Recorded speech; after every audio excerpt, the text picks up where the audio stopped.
What's up, y'all? This is Randall Branch. Welcome back to the channel. And in this video, we're going to be talking about what mind-muscle connection is and why you need it.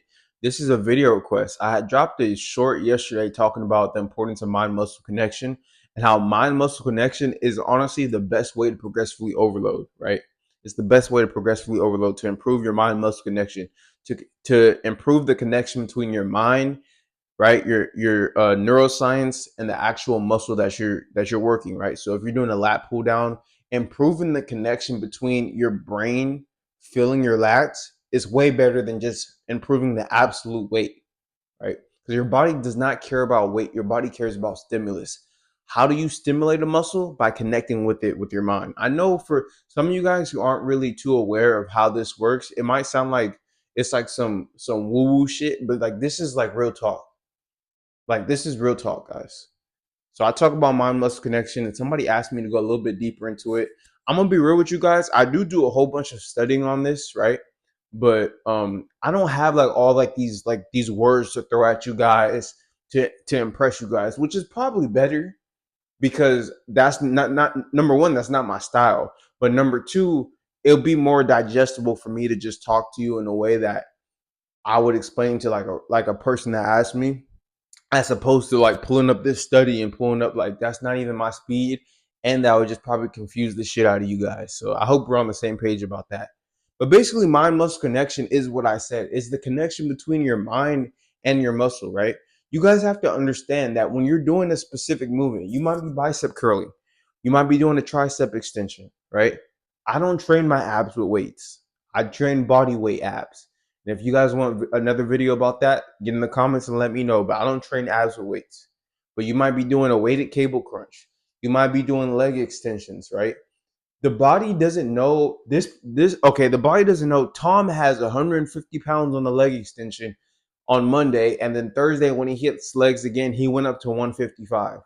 Or Michelle is hip thrusting 2 plates on Wednesday, and then on Saturday, or 2 plates for 8 reps, and then on Saturday, Michelle is now hip thrusting 2 plates for 10 reps. The body doesn't know that.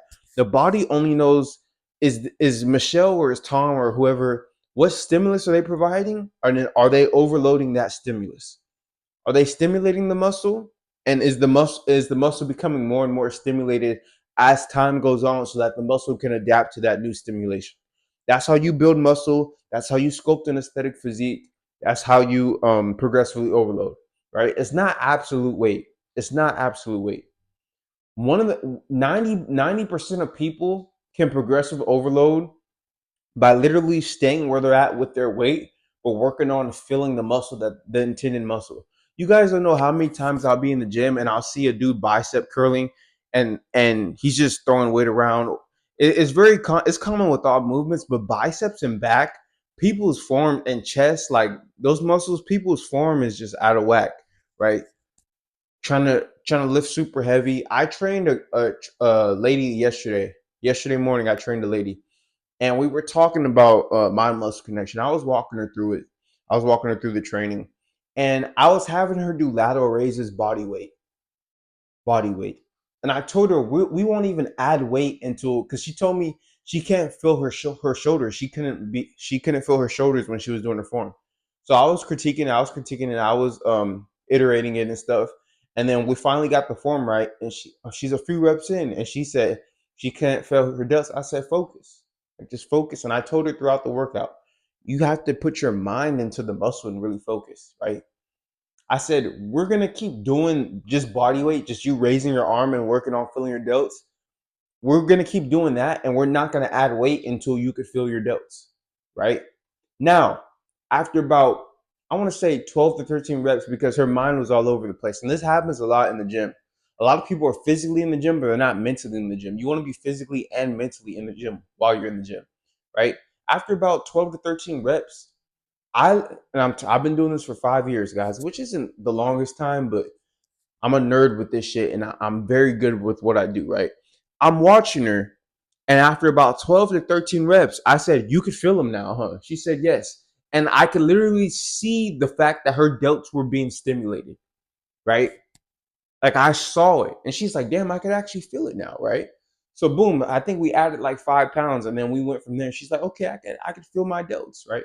Now, her doing body weight, um, the body weight lateral raises, right? With no with stimulation, right? When she said, "Oh, I can finally feel it," and I'm sore right now just doing this because I just hit delta a couple hours ago. But her doing this and actually feeling it with body weight would be better than her picking up some 10s or some 12.5s or 15 and just hacking away. While although she has more weight in her hands, she's not feeling her delts. So that's what mind muscle connection is, guys. I watch a lot of old school golden era bodybuilders. My favorite bodybuilder of all time, if you guys aren't new to the channel, you already know I'm gonna say the best bodybuilder of all time is Serge Nubret. Serge Nubret, and in my opinion, one of the other greats in my top 5 favorites, Frank Zane. Those two guys have the most aesthetic physiques of all time that I've ever seen. Neither of them used heavyweight. Yes, they were both on steroids. Okay, cool. Neither of them used heavyweight. Both of them emphasized the mind muscle connection. You guys have to understand how important it is to be able to connect with the muscle.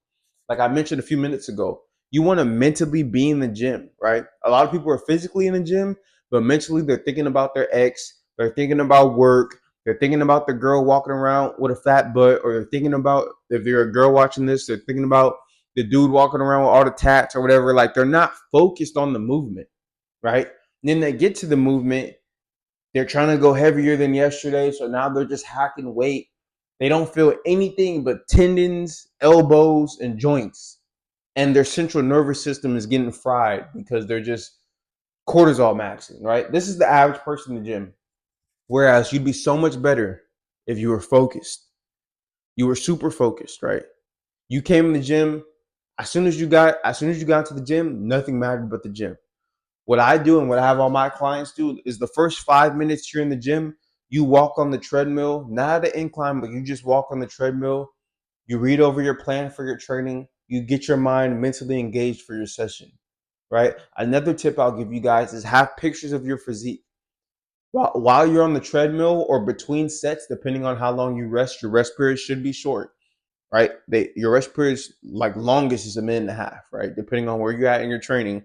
But if you're taking your rest periods, then during your rest periods and also prior to your training, when you're walking on the treadmill warming up, look at pictures of your physique, right? Today I did my peripheral day. I have a day where I hit my peripheral muscles. I hit delts, I hit back, I hit my abs. It's not a peripheral muscle, but it does help my silhouette, right? I hit my calves and I hit my forearms. Those are my focuses for today's training session. I was looking at a picture of my physique. I was looking at my back. I know for some of you guys it sounds weird, but I promise you, like it's just different, guys. I'm looking at my back, right? I'm looking at my delts. I'm looking at my abs. As soon as I get into my session, I start off with some ab wheels. My favorite ab exercise is ab rollouts. You hit the abs, you hit the serratus, you hit the obliques, and you're not thickening the abs. You're just really sculpting them and get them nice and tight, which is why I don't use weights for abs. Another thing that Frank Zane and Serge Newberg didn't do, right?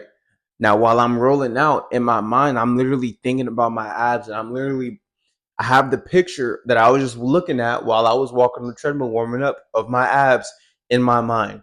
Then I moved on to delts, and I still have my physique on my mind, right?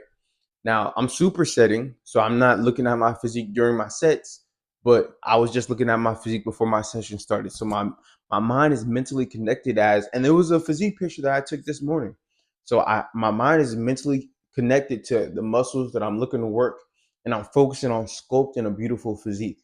I'm not using I'm my lateral raises are they're relatively heavy for the average person, but they're not that heavy for me, right? A top set of lateral raises for me might be 40. But guess what? I used to like top set like 55s, right? My form wasn't as good. My form in my 40s is good, and I'll go down, right? I'll go 40s, 35s, 30s, 25s, 20s, or whatever, and I'm focusing on squeezing the lateral head. I'm focusing on getting wider shoulders. I'm not just hacking weight up and hurting my elbows and hurting my tendons. There's a reason why I don't get injured, because I don't have ego with this shit, and I'm focusing on building a beautiful physique. I'm focusing on letting the muscle do the working, right? Beast Mode Jones, like I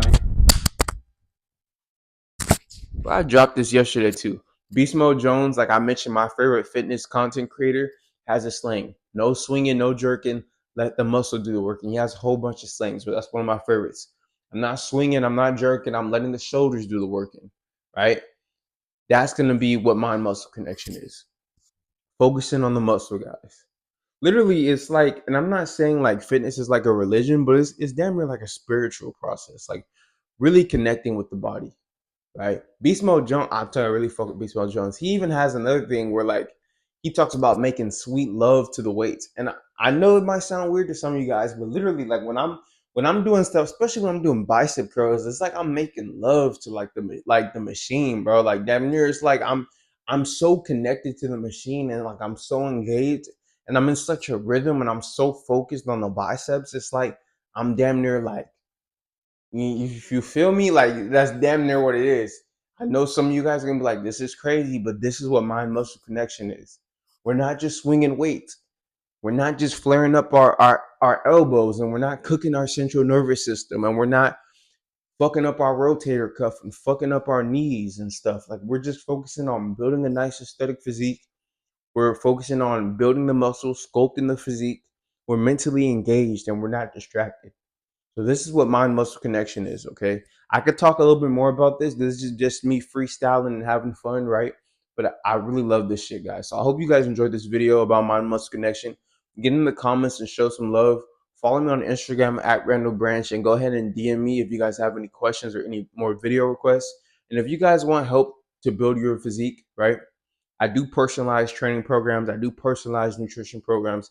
And I also have a full 24-week coaching program, 6-month coaching program, and I also do consultations too about mindset, fitness, dating, relationships, anything self development related. So if any of that interests you, check the first link in the description, the working link. And if you don't want a personalized program, but you do want my V Taper ebook program, my body game ebook program, or any of my other ebooks that relate to fitness, I have my ebooks and my programs listed in the description as well. Okay, so I hope you guys enjoyed this video. Again, this is Randall Branch. If you're new to the channel, like, comment, share, subscribe.